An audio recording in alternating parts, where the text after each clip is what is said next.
¿Qué tal? ¿Cómo están? Les saluda Edson Sánchez. Bienvenidos a Impacto Económico. Vamos a repasar de inmediato los titulares de esta jornada. La administración de Jair Bolsonaro en Brasil cumple al pie de la letra su estrategia para poner en venta los sectores estratégicos del país. En esta oportunidad les tocó el turno a las carreteras de Sao Paulo. En contexto, vamos a abordar las persecuciones económicas que trae el conflicto iniciado por Estados Unidos contra la República Islámica de Irán. La aerolínea italiana Alitalia atraviesa dificultades económicas y aún no consigue socios para hacer frente a las deudas.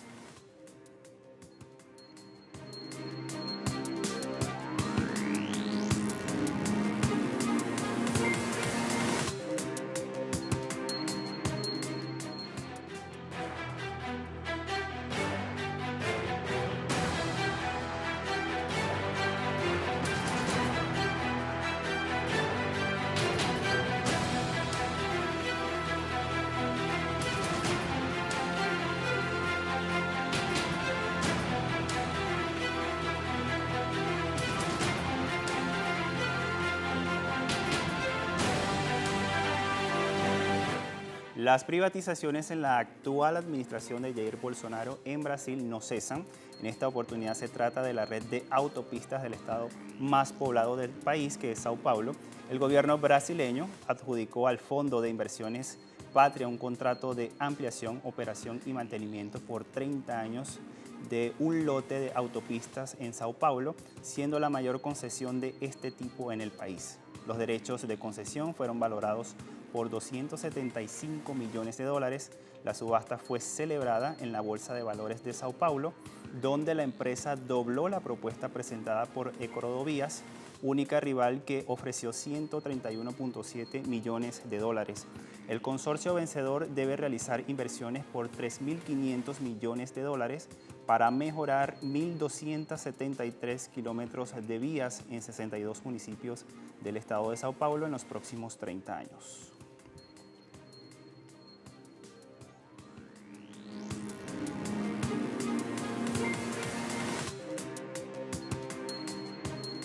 Y los estudiantes de la ciudad de Sao Paulo, esto también en Brasil, se movilizaron contra el aumento del precio del transporte público por la alcaldía local. Ellos están denunciando que la medida forma parte del ajuste neoliberal que implementa el gobierno brasileño. Cerca de 5.000 personas marcharon 4 kilómetros para protestar contra el aumento en el precio del pasaje de trenes, metro y ómnibus público de 4,30 reales a 4,40 reales. El aumento exige a los paulistanos pagar más de $1 para tener derecho a ir y venir. Desde 2016, la cantidad de personas que usan el ómnibus viene cayendo, y no porque las personas no necesiten del ómnibus, sino porque no tienen dinero para pagar.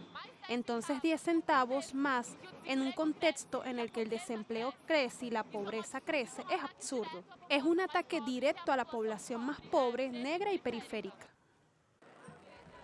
El proceso de privatizaciones de los espacios de cultura, deportes y entretenimiento, potencializado durante las gestiones en la alcaldía y gobernación de Sao Paulo por el Partido Socialdemócrata, tiene concordancia con el programa de ajuste económico implementado a nivel nacional por el gobierno de Bolsonaro. Los jóvenes de la periferia no consiguen trasladarse a los espacios donde hay un ambiente de cultura, placer y deportes. El aumento de 10 centavos en el precio del transporte público puede medirse en el tamaño del apartheid entre la casa de Luisa Virgen y el centro de la ciudad.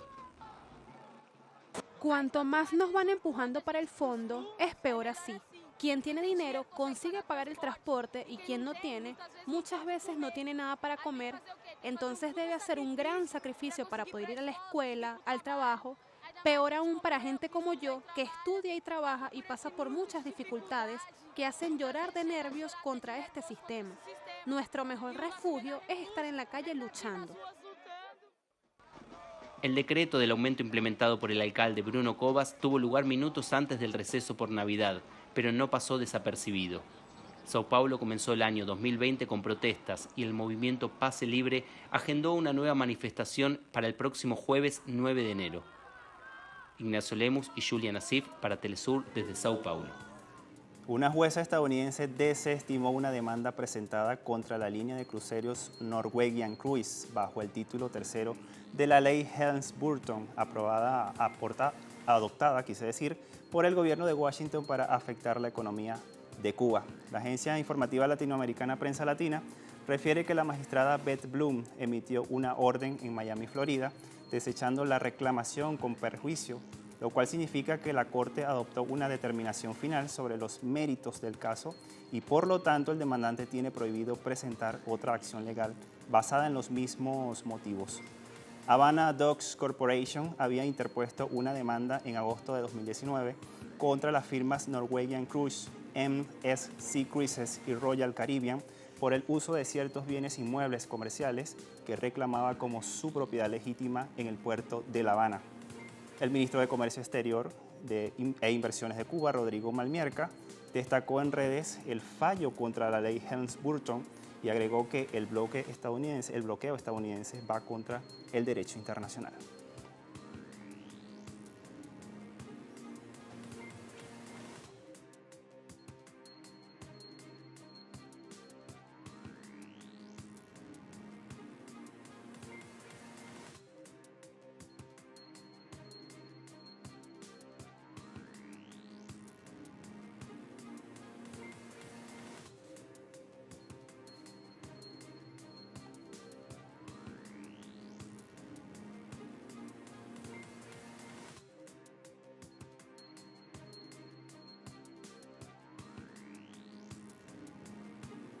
El impacto económico del conflicto entre Estados Unidos e Irán será nuestro tema que estaremos abordando al regreso de esta primera pausa. No se aparte, que volvemos enseguida.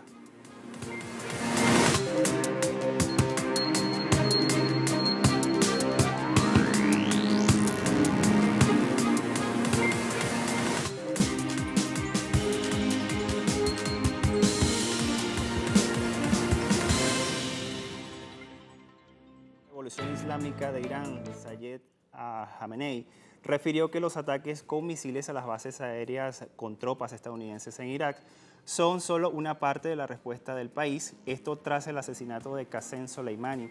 En contraparte, el presidente de Estados Unidos, Donald Trump, respondió que impondrá más sanciones a Teherán. En medio de esta tensión surgieron además reacciones por parte del mercado internacional y también de líderes políticos. El ayatolá Sayed Ali Khamenei, líder de la Revolución Islámica de Irán, aseguró que los ataques con misiles a las bases aéreas estadounidenses en Irak son solo una bofetada y no la venganza que tienen preparada por el asesinato del general Qasem Soleimani. En un discurso en la ciudad de Qom, el líder iraní consideró imprescindible poner fin a la presencia corrupta de Estados Unidos en la región, porque han provocado la guerra, la sedición, la ruina y la destrucción de infraestructuras. Mientras tanto, el mandatario iraní, Hassan Rouhani, mediante las redes sociales, aseguró que si no fuera por Soleimani y la guerra contra el terrorismo, las capitales europeas estarían en gran peligro en la actualidad. Por su parte, el presidente de Estados Unidos, Donald Trump, señaló que su administración impondrá nuevas sanciones a Irán en respuesta a sus ataques con misiles. El mandatario refirió que las acciones unilaterales permanecerán hasta que Irán abandone sus supuestas ambiciones nucleares.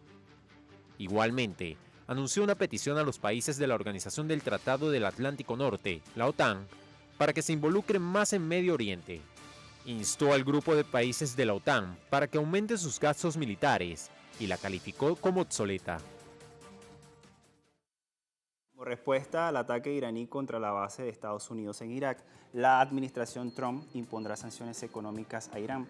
Sin embargo, no es la primera vez que Washington impone medidas coercitivas a Teherán. Vamos a rememorar las sanciones contra el país persa. El ataque de Irán contra la base de Estados Unidos en Irak provocó que los precios del petróleo registraran una subida.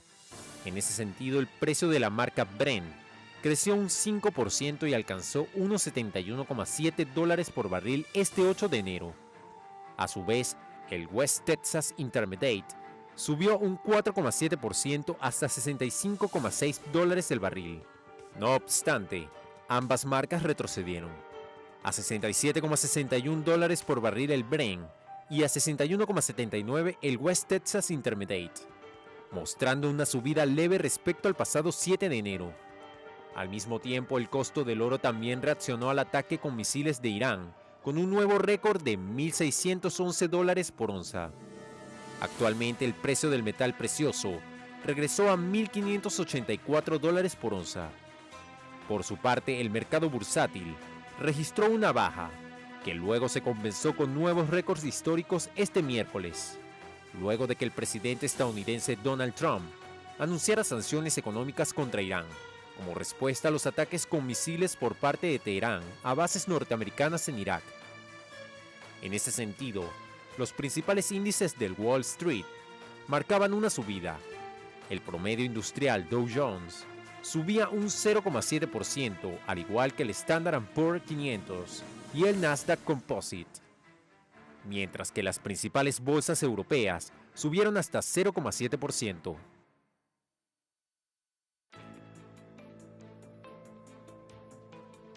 Las tensiones entre Estados Unidos e Irán se intensificaron en mayo de 2018, cuando Trump anunció la retirada de su país del Plan de Acción Integral Conjunto, acusando a Teherán de desarrollar en secreto un programa nuclear, pese a que 12 informes consecutivos del Organismo Internacional de Energía Atómica afirmaron lo contrario.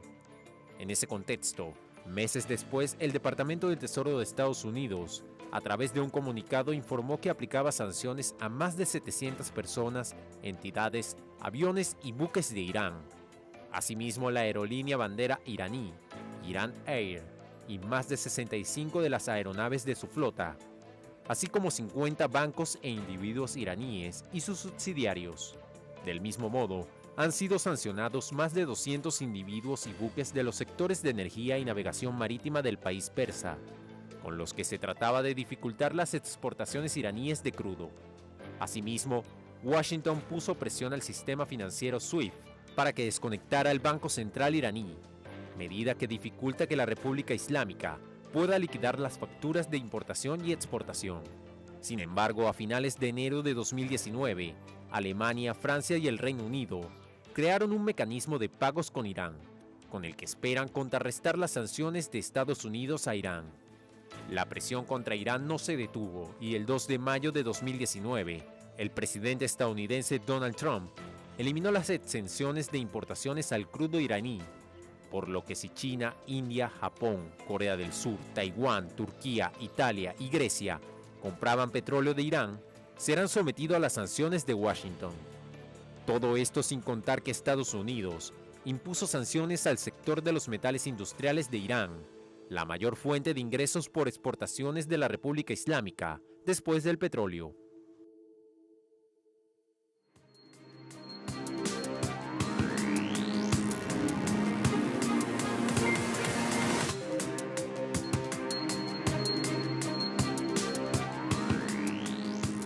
La compañía de aviación Alitalia podría enfrentar en un futuro grandes dificultades económicas después de la renuncia de dos eventuales socios que son claves, como lo son la empresa pública de trenes italiana y la alemana Lufthansa.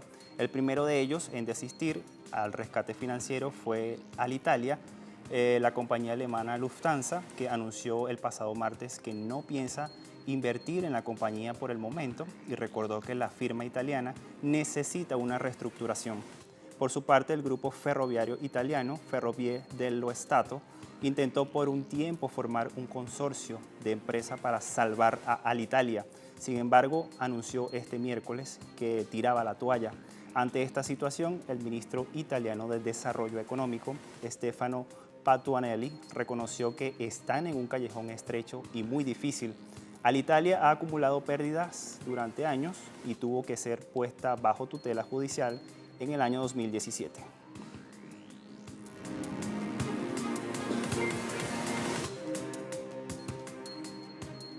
Y en la capital de la República Democrática del Congo, la policía de este país dio un plazo de 48 horas el pasado martes a los estudiantes de la Universidad de Kinshasa para que abandonen la residencia que se encuentra dentro del recinto universitario.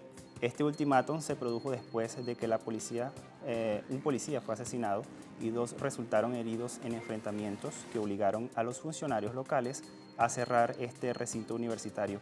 Los estudiantes protestaron por el aumento en las tasas de matrícula que se calculan en dólares. En términos reales, las tarifas totalizaron 253.000 francos para el último año académico y se elevaron a 485.000 francos, que son 285 dólares.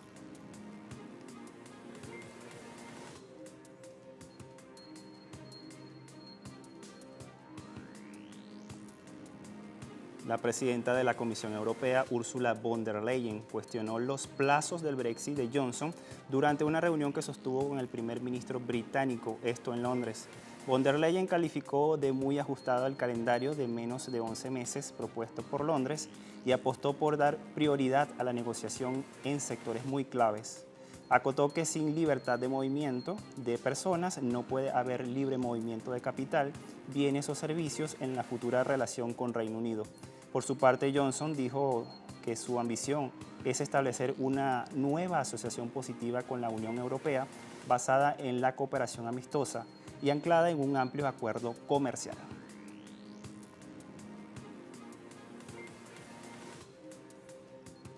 Y les contamos que el presidente de Rusia, Vladimir Putin, y su homólogo turco, Recep Tayyip Erdogan, ponen en marcha el gasoducto Turk Stream, que suministrará gas ruso a Turquía y también a Europa. Detalles a continuación.